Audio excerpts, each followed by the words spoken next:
Hey everyone, welcome to our channel science spot. My name is Preeti. आज हम पढ़ने वाले क्लास 9th एनसीईआरटी का चैप्टर नंबर 5 जिसका नाम है लाइफ प्रोसेस। इसी चैनल पर मेरे इस चैप्टर की पूरी डिटेल वीडियोस सारी पड़ी हुई है, तो जिन बच्चों को ये चैप्टर बहुत अच्छे से समझना है, डिटेल में पढ़ना है, तो आप वो सारी वीडियोस को देख सकते हैं। इस वीडियो में मैं इस चैप्टर को थोड़ा सा फास्ट रिवीजन कराऊंगी और बहुत अच्छे से समझाने की कोशिश करूंगी ताकि ये चैप्टर आपको यहीं पर याद हो जाए। ठीक है, थोड़ा सा फास्ट चलेंगे हम और चीज़ों को बहुत अच्छी तरीके से समझेंगे। तो लाइफ प्रोसेस की बात करते हैं। तो व्हाट इज़ लाइफ प्रोसेस? तो हमारी लाइफ में, डेली रूटीन की लाइफ में, एक जो जीवित इंसान है, जो भी एक जीव सेल है, लाइफ सेल, ठीक है, उसे जीने के लिए जिन चीज़ों की ज़रूरत हो सकती है, तो वो क्या क्या चीज़ें होती हैं, इसको कहते हैं लाइफ प्रोसेस। सबसे पहले आपके एनसीईआरटी में दिया है व्हाट आर लाइफ प्रोसेस। मतलब क्या है लाइफ प्रोसेस का? Since this maintenance process are needed to prevent damage and break down, energy is needed for them. किसी भी चीज़ का अगर डैमेज हो रहा है या ब्रेक डाउन हो रहा है तो उसको मेंटेन करने के लिए हमें एनर्जी की ज़रूरत होती है। This energy comes from the outside the body of the individual organism. ठीक है, so there must be a process to transfer a source of energy from outside the body of the organism which we all food to inside a process we commonly called nutrition। ठीक है, nutrition में अगर हम बात करते हैं तो 4 step में होता है। ठीक है, सबसे पहले आपका आता है पूरा जो एक प्रोसेस की बात करते हैं, लाइफ प्रोसेस। इस चैप्टर में हम क्या क्या चीज़ों को कवर करेंगे सबसे पहले, तो जो सबसे पहला है वो है आपका न्यूट्रिशन। ठीक है, न्यूट्रिशन को हम लोग पढ़ेंगे। उसके बाद है आपका ट्रांसपोर्टेशन।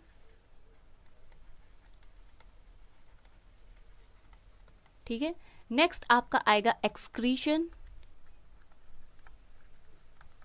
जिसमें हम पढ़ेंगे आपका एक्सक्रीटरी सिस्टम। फोर्थ जो है आपका रेस्पिरेशन। ठीक है, तो ये जो लाइफ प्रोसेस चैप्टर है, इसमें हम इन 4 चीज़ों को बहुत अच्छे से कवर करेंगे। यही आपके चैप्टर में मेन जो है वो इम्पॉर्टेंट है। ठीक है, तो चलिए सबसे पहले हम स्टार्ट करते हैं न्यूट्रिशन से। तो न्यूट्रिशन को बताने से पहले आपको बता देते हैं कि जो न्यूट्रिशन होता है वो आपका 2 टाइप का होता है। पहला होता है आपका ऑटोट्रॉफिक, ठीक है, ऑटोट्रॉफिक न्यूट्रिशन, और दूसरा होता है हेट्रोट्रॉफिक, हेट्रोट्रॉफिक। ठीक है, अब ऑटोट्रॉफिक और हेट्रोट्रॉफिक क्या होता है? तो ऑटोट्रॉफिक में क्या होता है, जो फूड होते हैं वो खुद अपने आप बनाते हैं। ठीक, हेट्रोट्रॉफिक में जो फूड होता है, जिस चीज़ के लिए एनर्जी की हमें ज़रूरत होती है, वो हम किसी दूसरे पर डिपेंड होते हैं, तो वो कहलाते हैं आपके हेट्रोट्रॉफिक। ये बहुत सिंपल सी बात है, ये आपको समझ में आ गई होगी। ठीक है, अब ये कितने टाइप के ऑर्गेनिज्म में होता है? तो 2 टाइप के, एक होते हैं आपके सिंगल सेलुलर ऑर्गेनिज्म और एक होते हैं आपके मल्टी सेलुलर ऑर्गेनिज्म। ठीक है, तो न्यूट्रिशन पे जाने से पहले यहाँ पर आपकी जो पैराग्राफ में कुछ लाइंस दी हुई है, इस पर थोड़ा सा गौर फरमाइएगा। लिखा in case of single celled organism, ठीक है, जिसे क्या बोलते हैं, unicellular. Single cell organism को क्या बोलते हैं, unicellular.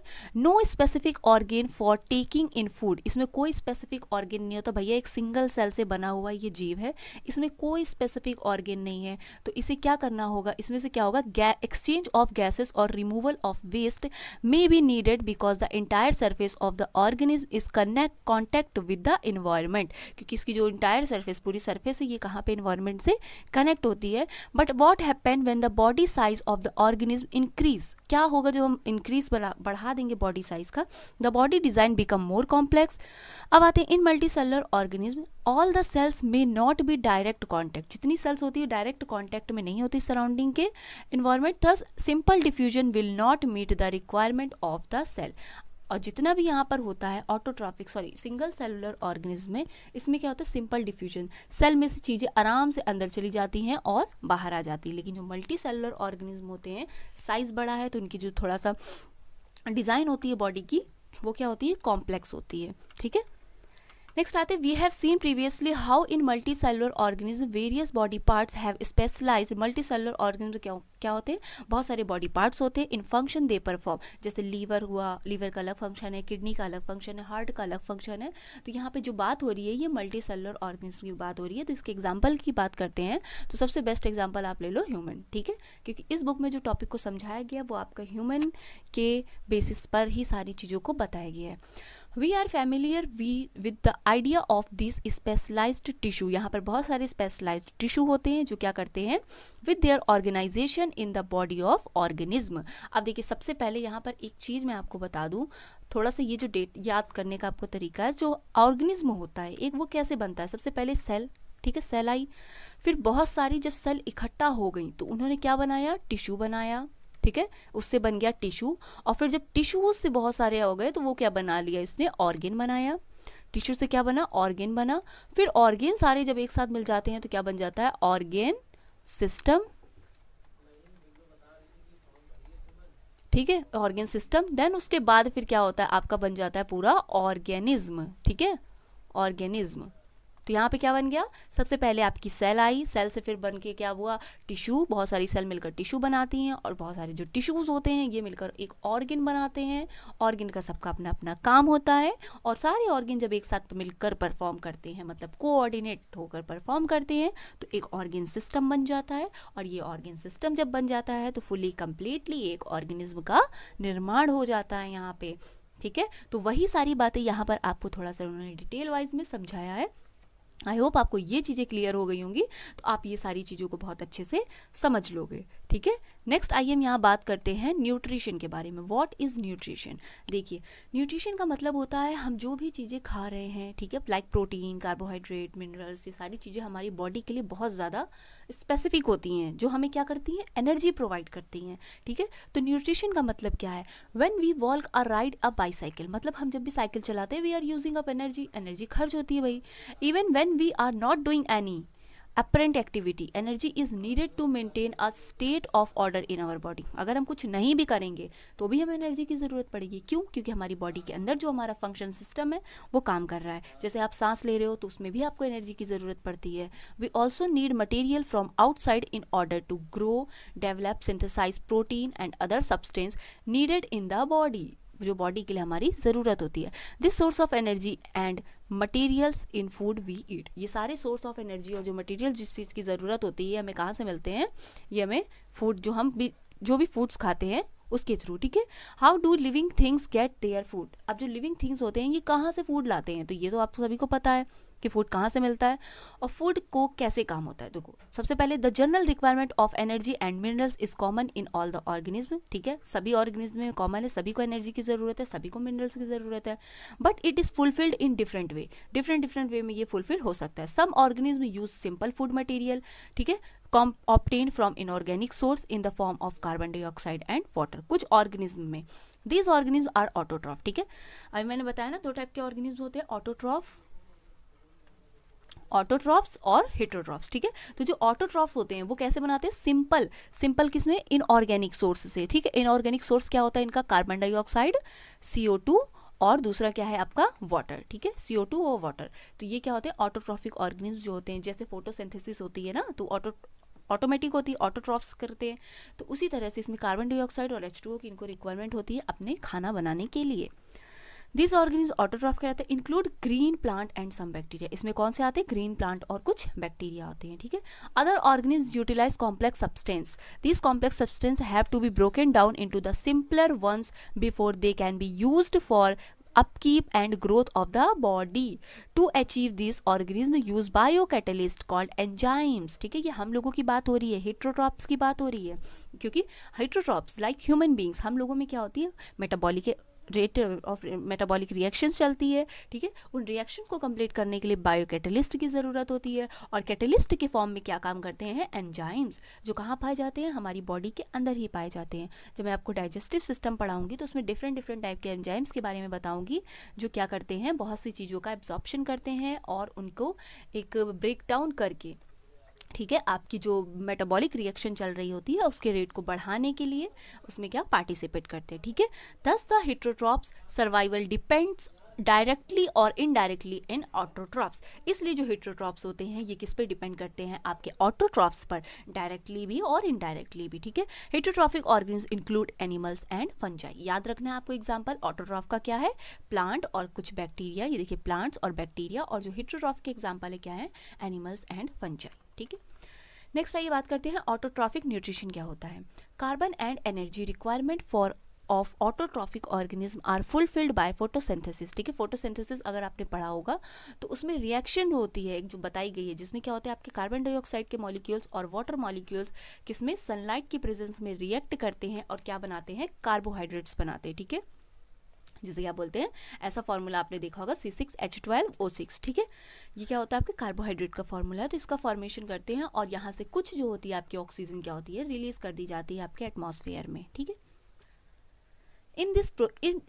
It is the process by which autotrophs take in substance from the outside से substance take करते हैं and convert them into stored forms of the energy, और store energy के form में इसको स्टोर करके रखते हैं। This material is taken in the form of carbon dioxide and water। मैंने बताया ना CO2 और H2O से मिल करके ये रिएक्शन होती है। यहाँ पे क्या सनलाइट होती है, ठीक है, सनलाइट की प्रेजेंस में होती है और आपका क्या बनता है, ये कार्बोहाइड्रेट और आपकी ऑक्सीजन क्या होती है, रिलीज हो जाती है, ठीक है। अभी ये आपकी पूरी बैलेंस्ड रिएक्शन आगे दी गई है, उसको भी मैं बताऊंगी, ठीक है।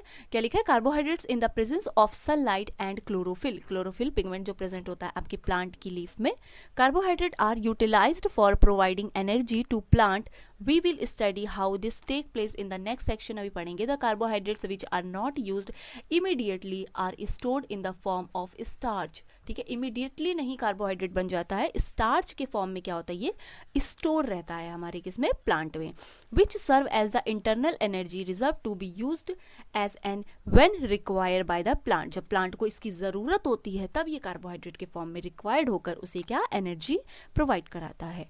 A somewhat similar situation is in us where some of the energy derived from the food we eat is stored in our body in the form of glycogen। जो भी हम फूड खाते हैं उसमें जो एनर्जी स्टोर होती है वो किसके फॉर्म में होती है, ग्लाइकोजन, लाइक ग्लूकोज, ठीक है। नेक्स्ट हम बात करते हैं, ये रही आपकी फोटोसिंथेसिस की पूरी कंप्लीट रिएक्शन, जिसमें क्या होते हैं 6 CO2 मॉलिक्यूल होते हैं कार्बन डाइऑक्साइड के और 12 कितने होते हैं वाटर मॉलिक्यूल्स।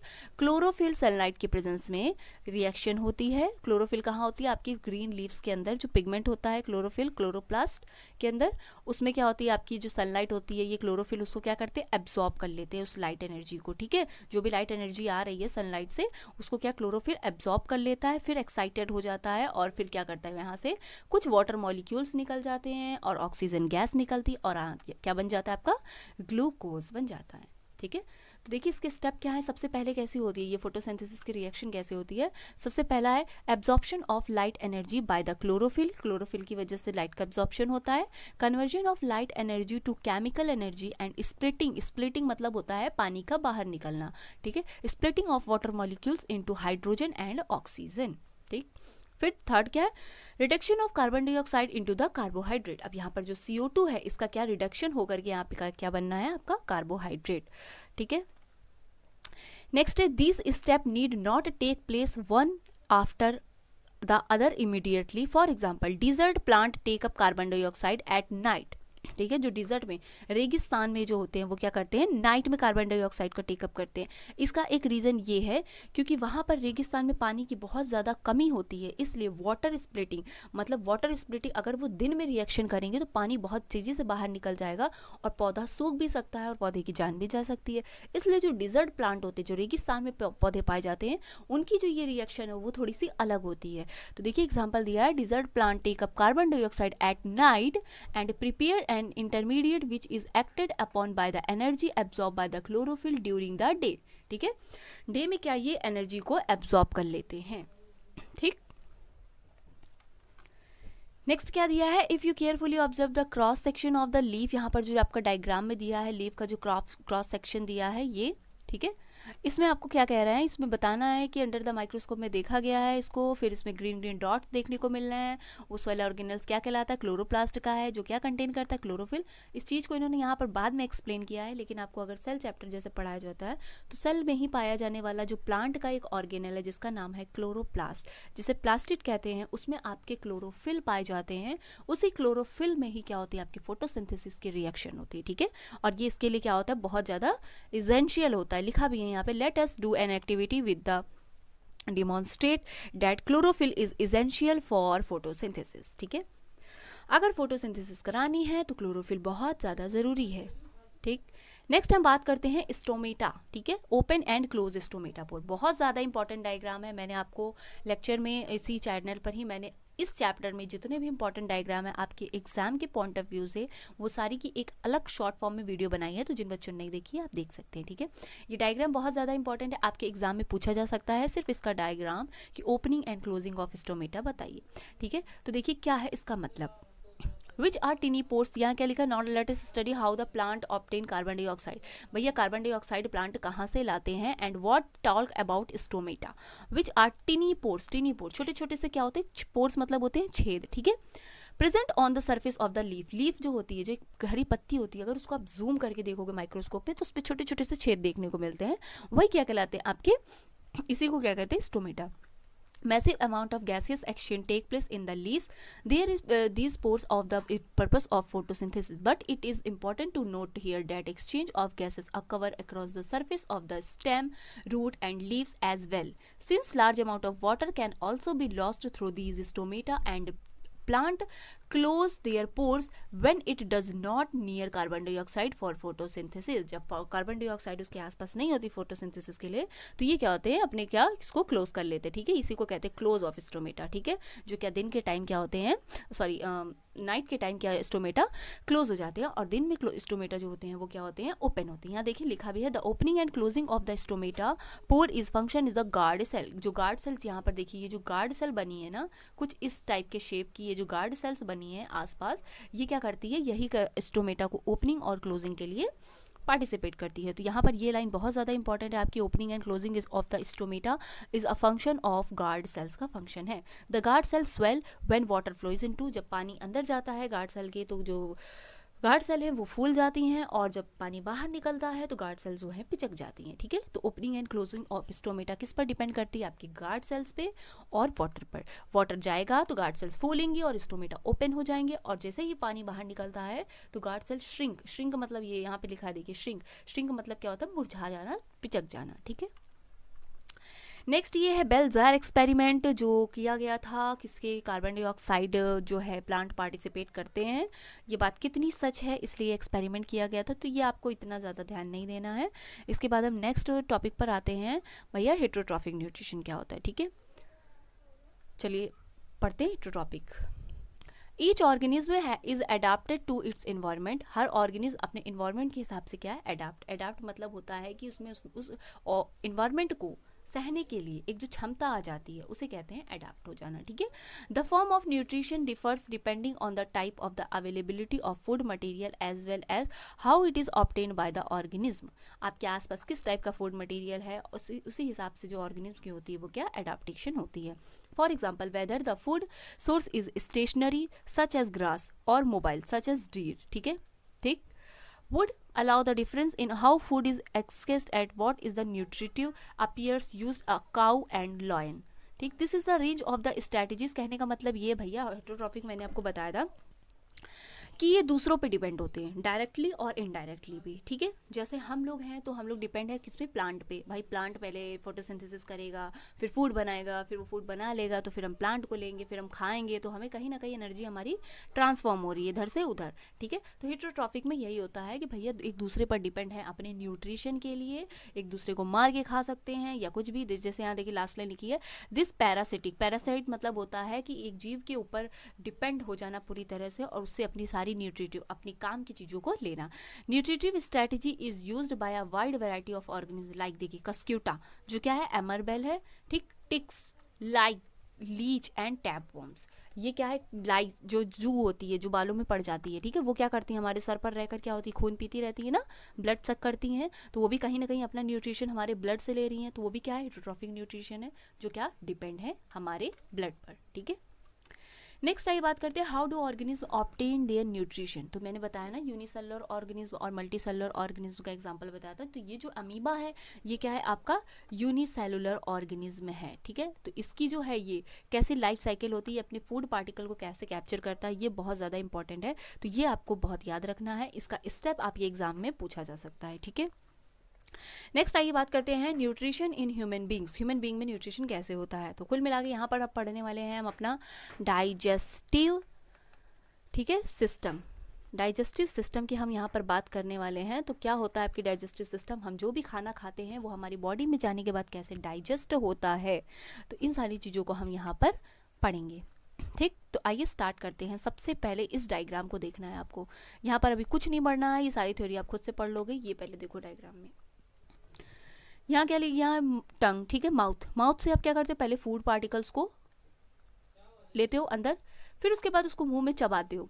जब हम मुंह से खाना चबा रहे होते हैं तो हमारी जो मुंह में लार प्रेजेंट होती है वो क्या करती है, खाने में मिक्स होती है और फूड को एकदम क्या बना देती है, एकदम ढीला कर देती है, ठीक है। फिर फूड पार्टिकल्स आपका क्रॉस करके कहाँ जाता है, आपके ओइसोफेगस, जिसे कहते हैं खाने वाली पाइप, ठीक है, यहाँ से होते हुए आपके स्टमक में गिरता है। अब यहाँ स्टमक जो है, यहाँ पे भरा है आपका HCl, जिसे बोलते हैं हाइड्रोक्लोरिक एसिड। ये हाइड्रोक्लोरिक एसिड जैसे ही आपका खाना यहाँ पर जाता है, डिपेंड करता है आपने क्या क्या खाया है, प्रोटीन खाया है, कार्बोहाइड्रेट खाया है, फैट खाया है। तो प्रोटीन, कार्बोहाइड्रेट, फैट, इसके अकॉर्डिंग यहाँ पर क्या होते हैं, आपके जो लीवर होता है इसमें बहुत सारे एंजाइम्स पाए जाते हैं, ठीक है, जो क्या गाल ब्लैडर उसे बनाता है और लीवर उसको क्या करता है, बनाता है, और गाल ब्लैडर में वो एंजाइम स्टोर होते हैं।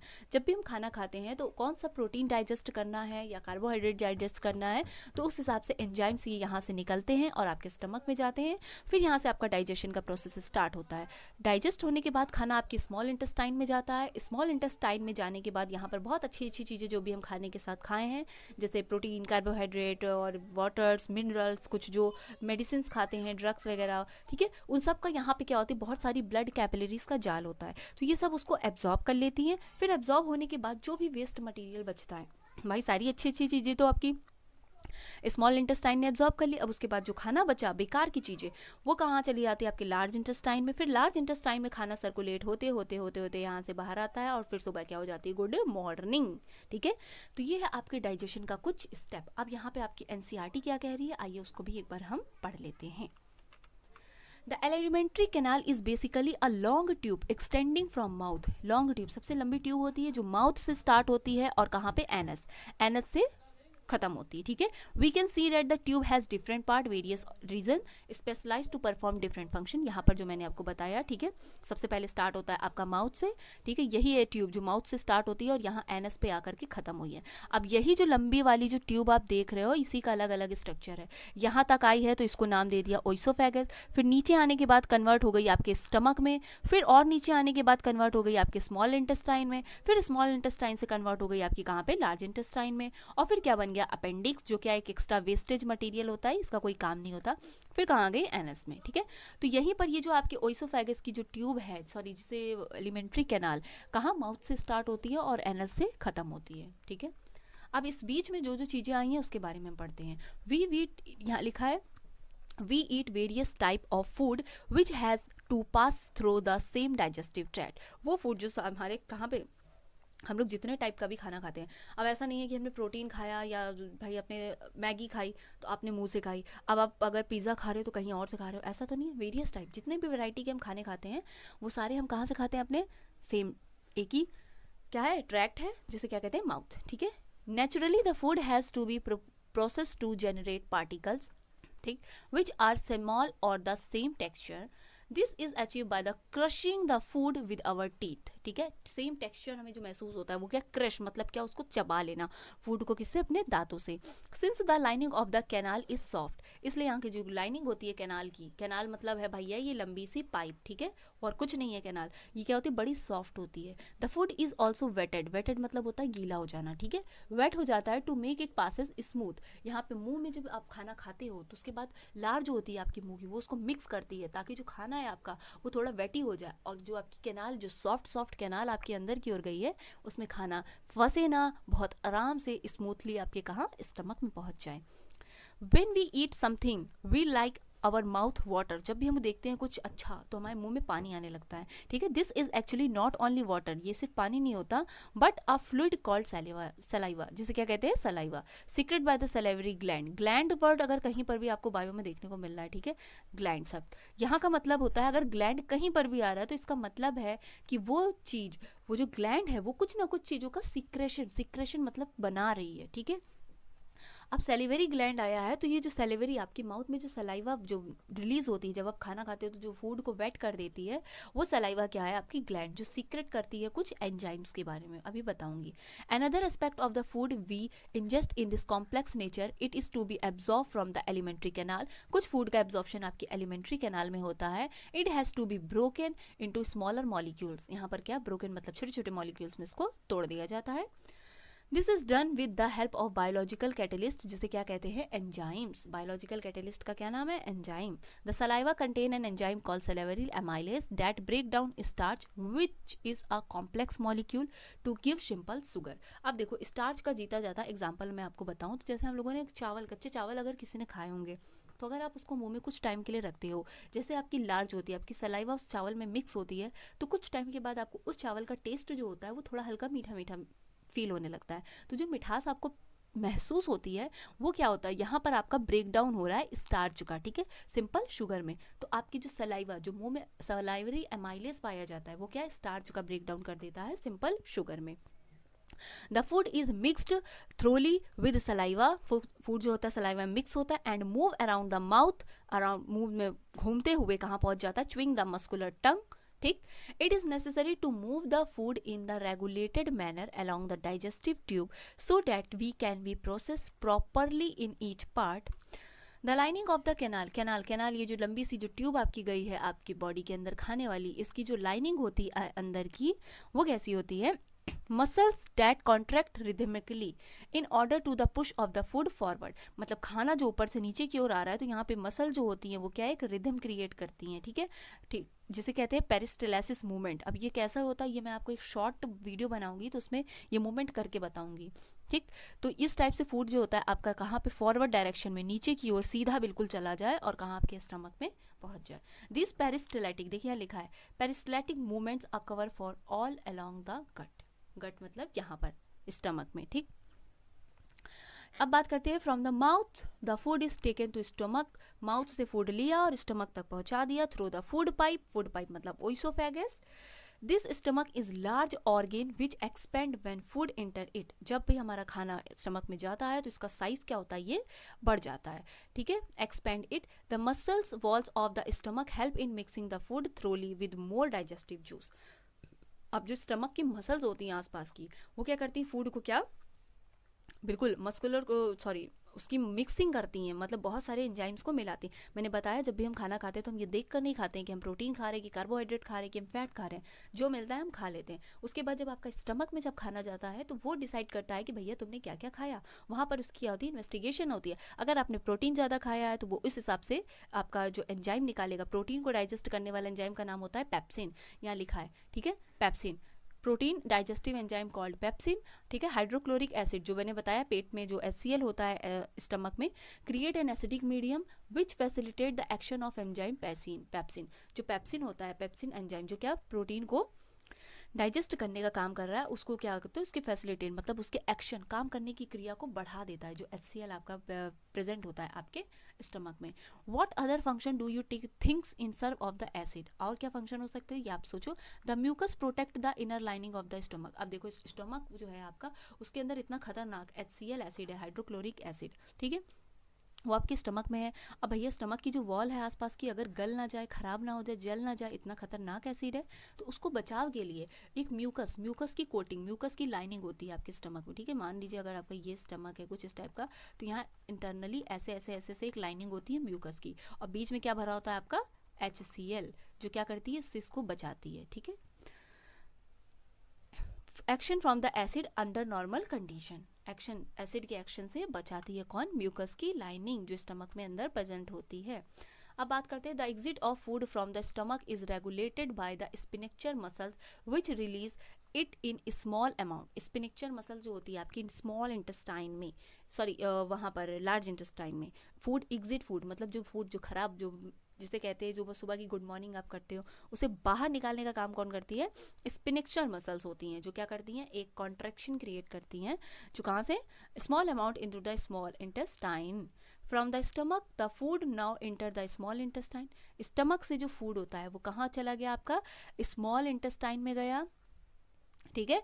This is the largest part. भैया देखो यहाँ तक खाना गया स्टमक में, अब वहाँ से एग्जिट हो रहा है फूड कहाँ पे, आपके स्टमक से बाहर निकल के कहाँ जा रहा है, आपके स्मॉल इंटेस्टाइन में। अब स्मॉल इंटेस्टाइन में गया, this is the longest part, ये सबसे लंबा पार्ट होता है ऑफ द एलिमेंट्री कैनाल का, क्योंकि स्मॉल इंटेस्टाइन अगर आप देखोगे तो कुछ इस टाइप की आपको उसमें दिखिए। अगर इस ट्यूब को खोल दोगे तो बहुत लंबी लंबी चली जाएगी ट्यूब, इसलिए कहा गया है this is the longest part of the alimentary canal which is fitted into the compact space. Compact मतलब बिल्कुल कस के एकदम टाइट पैक रहती हैं, because of the extensive coiling.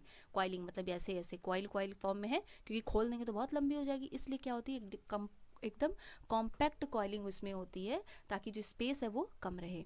The length of the small intestine differs in the various animal. इसकी जो है length वो सभी एनिमल पे डिपेंड करती है अलग अलग तरीके से, कि वो किस टाइप का फूड खाते हैं, ठीक है। लाइक देखो जो हर्बीवोरस होते हैं ईटिंग ग्रास, वो क्या खाते हैं, घास खाते हैं, need longer small intestine to allow the cellulose to be digest.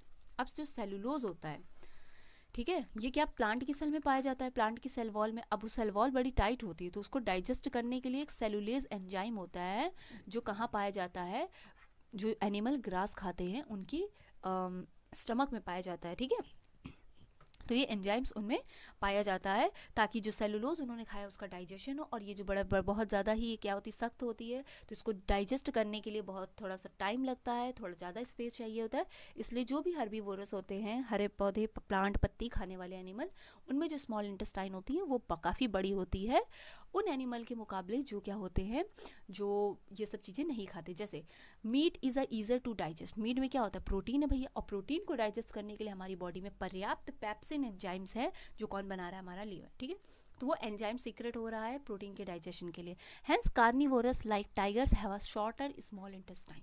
इसलिए जो कार्निवोरस होते हैं, जो मांस खाते हैं, बहुत ज़्यादा प्रोटीन खाते हैं मांस के फॉर्म में, उनमें क्या होती है, स्मॉल इंटेस्टाइन बहुत शॉर्ट होती है, क्योंकि पेप्सिन पर्याप्त मात्रा में उनकी बॉडी से निकल रहा होता है, ठीक है, जो क्या फूड का प्रोटीन का डाइजेशन करता है। अब आइए बात करते हैं यहाँ पे, the small intestine is the site of the complete digestion of the carbohydrate protein and fat. यहीं पर कंप्लीट डाइजेशन होता है कार्बोहाइड्रेट प्रोटीन एंड फैट का। It receive the secretion of the liver and pancreas for this purpose.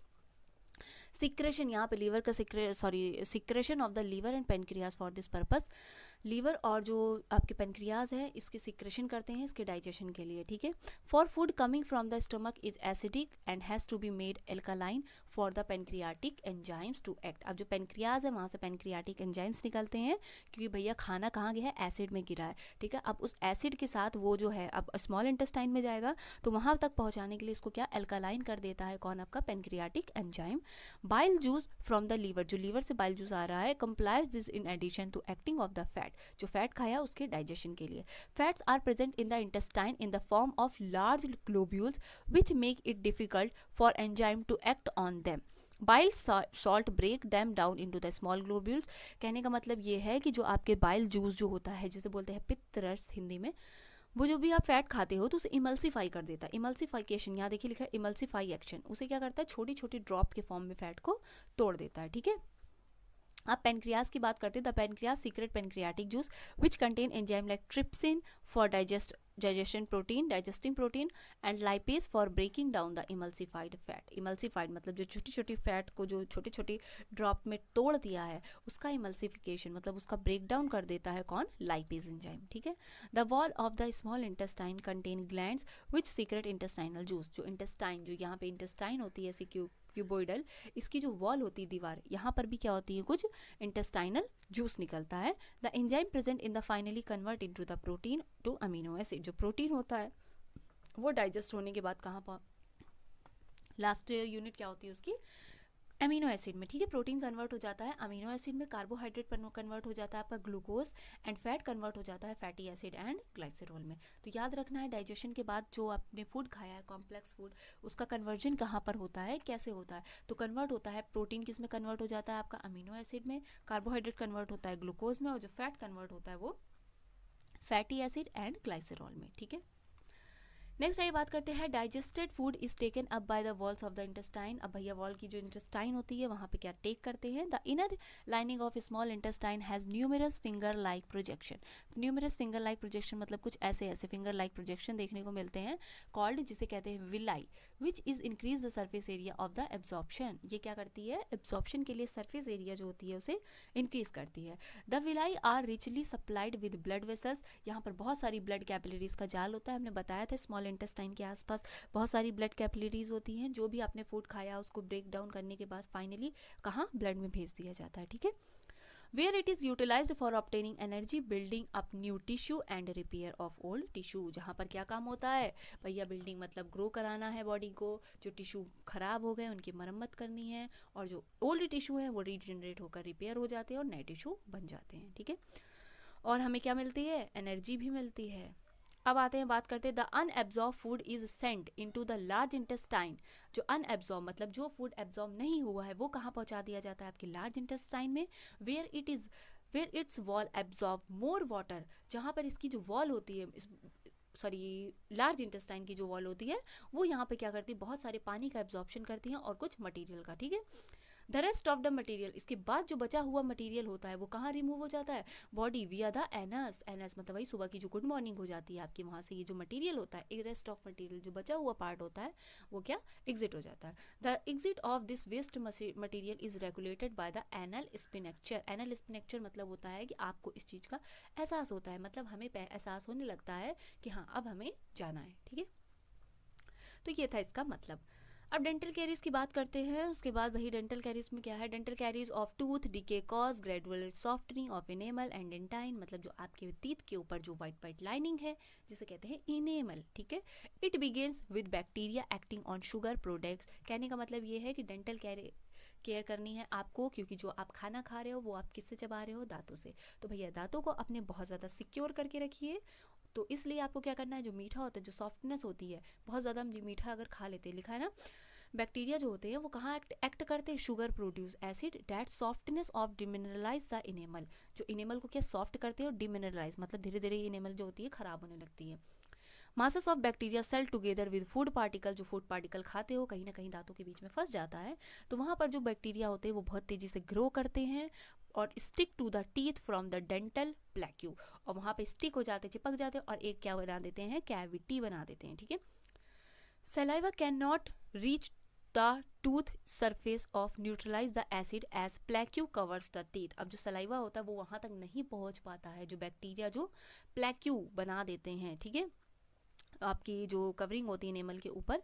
तो brushing the teeth after eating, इसीलिए कहते हैं भैया दांतों में अच्छे से ब्रश करा करिए, क्योंकि दांत जो होते हैं आपके आगे पीछे ऊपर नीचे हो सकते हैं, बीच में बहुत छोटा छोटा गैप होता है जहाँ तक आपकी सलाइवा नहीं पहुँच पाती है, तो वहाँ पे जो बैक्टीरिया होते हैं वो अपना अड्डा बना लेंगे और आपको कैविटी दे देंगे। बड़ी ही पेनफुल होती है ये चीज़, और आप खा नहीं पाओगे, पी नहीं पाओगे, आपका पूरा सिस्टम खराब हो जाएगा। फिर लिखा है यहाँ पे, लिखा है ब्रशिंग द टीथ, भैया दांत को अच्छे से ब्रश करिए। It removes the plaque before the bacteria produce acid. Acid bacteria का एसिड प्रोड्यूस होने से पहले वो जो प्लेक्यू बन गया है, जो जम जाता है हिस्सा, उसको हटा दीजिए, क्योंकि वो सड़न पैदा करेगा और वहाँ बैक्टीरिया ग्रो करेगा। इफ अनट्रीटेड माइक्रो ऑर्गेनिज्म में invade the pulp causing inflammation and infection, अगर ये चीज़ें बहुत ज़्यादा बढ़ गई तो ये पल्प बना देंगी जो कॉज करेगा सूजन और इन्फेक्शन। ठीक, अब यहाँ पे क्वेश्चन दिए हुए हैं, what are the difference between the autotrophic and heterotrophic nutrition. बहुत अच्छे से मैंने बताया आपको। What do plant get each the raw materials required for photosynthesis? क्या क्या रॉ मटेरियल्स होते हैं, कार्बन डाइऑक्साइड होनी चाहिए, क्लोरोफिल होना चाहिए, सनलाइट की प्रेजेंस होनी चाहिए और वाटर मॉलिक्यूल्स होने चाहिए। What is the role of the acid in our stomach? Acid क्या करता है भाई, हमारे जो खाना हमने खाया है उसको अच्छे से क्या करता है, एकदम बढ़िया से डाइजेस्ट कर देता है। HCl का काम होता है कि आपके खाने के साथ साथ वो जो कुछ बैक्टीरिया आए हैं उनको भी किल करने का वो काम करता है, और जो आपने प्रोटीन खाया है उसको डाइजेशन के लिए जो पेप्सिन एंजाइम जो सीक्रेट होता है उसकी एक्टिविटी को भी बढ़ा देता है। ठीक है, तो ये क्या होता है, जो आपके स्टमक में जो एसिड पाया जाता है उसका ये रोल होता है। What is the function of the digestive enzyme? Digestive enzyme का फंक्शन क्या है? डाइजेस्टिव एंजाइम जो भी हम फूड खाते हैं, प्रोटीन, कार्बोहाइड्रेट, फैट, इन सबको क्या करना है, ब्रेक डाउन करके इसको क्या फाइनली आपकी इंटेस्टाइन के पास, जो विलाई के पास जो ब्लड वेसल्स है उसमें क्या पहुंचा देना। How is the small intestine design as absorb the digested food, small intestine की डिज़ाइन कैसी होती है और ये फूड का कैसे डाइजेशन करती हैं, ये सारी चीज़ें मैंने आपको अभी ऊपर बहुत अच्छे से एक्सप्लेन करी। आई होप आपको ये लेक्चर अच्छा लगा होगा, समझ में आया होगा। नेक्स्ट लेक्चर में हम रिस्पायरेशन से लेकर के आगे के टॉपिक्स को बहुत अच्छे से इसी बुक के ही थ्रू पढ़ेंगे और आपको सारी चीज़ें क्लियर हो जाएंगी। अगर ये वीडियो आपको अच्छी लगी हो, हेल्पफुल लगी हो, तो प्लीज़ चैनल को सब्सक्राइब करना ना भूलें। एंड ऐसे ही अच्छे लेक्चर्स को और शॉर्ट फॉर्म में क्विक रिवीजन पाने के लिए हमारे चैनल साइंस स्पॉट को ज़रूर सब्सक्राइब करें। And thank you so much for watching my video.